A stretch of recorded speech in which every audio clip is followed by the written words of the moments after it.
Salam saudaraku yang dikasihi oleh Tuhan. Mari kita tetap mengandalkan Tuhan Yesus, menjaga kebersihan supaya tubuh kita sehat untuk mempermuliakan Tuhan. Hari ini di meja gembala kita akan mendapatkan renungan dan tuntunan Tuhan lewat firman yang akan kita dengarkan, di mana kita sebagai orang percaya untuk menghadapi hari-hari yang sangat sulit ini, biarlah kita tetap percaya dan mengandalkan Tuhan. Mari kita akan membuka hati kita. Kita akan membaca firman Tuhan yang saya ambil dari 2 Timotius pasal pertama ayat 5 sampai dengan ayatnya yang ke-7. 2 Timotius pasal pertama ayat 5 sampai ayat yang ke-7. Saya bacakan demikian firman Tuhan.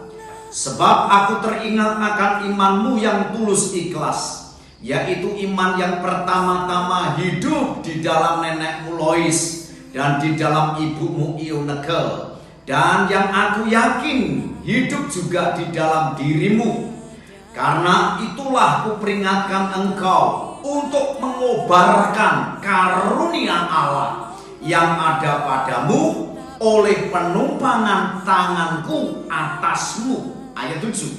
Sebab Allah memberikan kepada kita bukan roh ketakutan, melainkan roh yang membangkitkan kekuatan, kasih, dan ketertiban. Dengan pembacaan firman Tuhan hari ini, kita diajarkan dan diingatkan betapa kita perlu Tuhan dalam hidup ini. Sebab kita sedang hidup di dalam akhir zaman.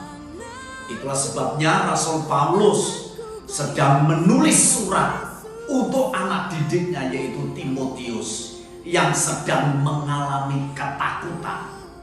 Olehnya kita akan belajar ada beberapa hal. Hal yang pertama Rasul Paulus sampaikan pada ayatnya yang ke-7. Sebab Allah memberikan kepada kita bukan roh ketakutan, melainkan roh yang membangkitkan kekuatan, kasih, dan ketertiban. Saudara yang dikasihi oleh Tuhan, semua ketakutan bukan berasal dari Tuhan. Semua ketakutan itu asalnya dari si jahat.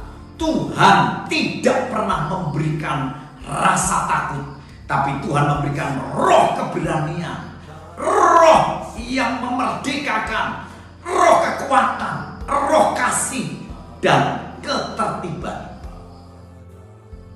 Selanjutnya, bagaimana roh ketakutan bisa masuk dalam hidup seseorang?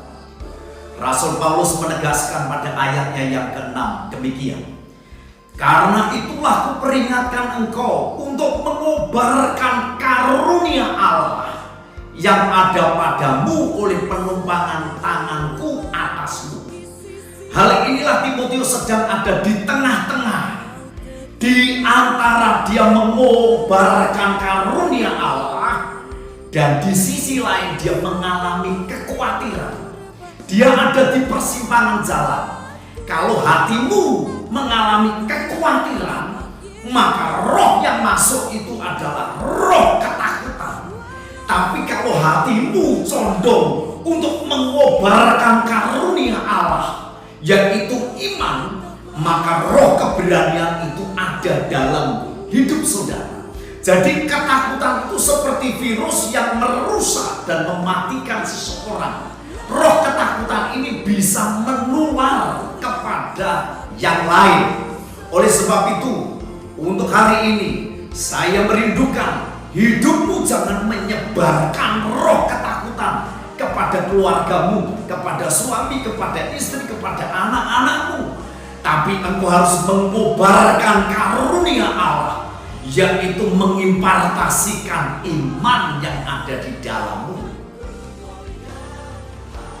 Hari selanjutnya kita akan kobarkan warisan iman. Ayatnya yang ke-5 saya bacakan. Sebab aku teringat akan imanmu yang tulus ikhlas, yaitu iman yang pertama-tama hidup di dalam nenekmu Lois dan di dalam ibumu Eunike. Dan yang aku yakin hidup juga di dalam dirimu. Saudaraku yang dikasihi oleh Tuhan, ketakutan bisa menular, bisa menyebar ke orang lain. Hal ini sifatnya hanya sesaat. Kalau Anda mengalami ketakutan, maka itu bisa menyebar ke anakmu, ke suamimu, ke istrimu. Iman juga punya kekuatan yang luar biasa, bisa diturunkan, bisa diwariskan dari generasi ke generasi yang akan datang. Contohnya pada ayat ini seperti Lois, dia mewariskan imannya kepada anaknya Eunike.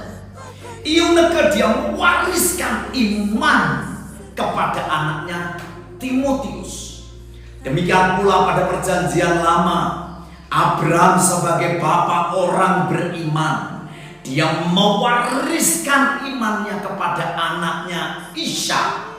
Ishak juga mewariskan imannya kepada Yakub. Jadi Bapak Ibu yang dikasihi oleh Tuhan, hari-hari ini mari kita akan bangun hidup kita. Kita wariskan sesuatu yang baik, yaitu iman kita kepada Allah. Dan kita wariskan kepada keluarga kita, kepada istri, kepada anak-anak, kepada suami, kepada rekan-rekan kita. Jangan menyebarkan ketakutan, tapi wariskan iman dalam hidupmu. Kesimpulan renungan kita hari ini. Jadi roh ketakutan itu akan membawa kerugian dalam hidup seseorang. Dan itu bukan solusi anak-anak Tuhan di akhir zaman. Tetapi seharusnya orang percaya, saudara dan saya, memiliki iman yang teguh di dalam Kristus. Sehingga iman itu bisa diwariskan kepada keturunan dari generasi ke generasi. Olehnya hari-hari ini mari kita akan bangun iman kita dan wariskan iman itu kepada generasi yang akan datang. Tuhan Yesus memberkati kita. Shalom.